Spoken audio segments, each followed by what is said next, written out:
Chief minister Revanth Reddy గారితో పాటు prime minister Modi గారిని కలవడం జరిగింది, రాజ్నాథ్ సింగ్ గారిని కలవడం జరిగింది, అశ్విని వైష్ణవ్ గారిని కలవడం జరిగింది.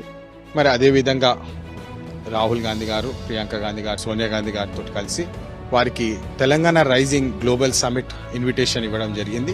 ఈ డిసెంబర్ 8-9 తారీఖు ఏదైతే తెలంగాణ గత 2 సంవత్సరాలుగా ప్రజాపాలన ఏదైతే సక్సెస్ఫుల్గా చేసినామో ప్రజలు చాలా సుఖంగా ఉన్నారు.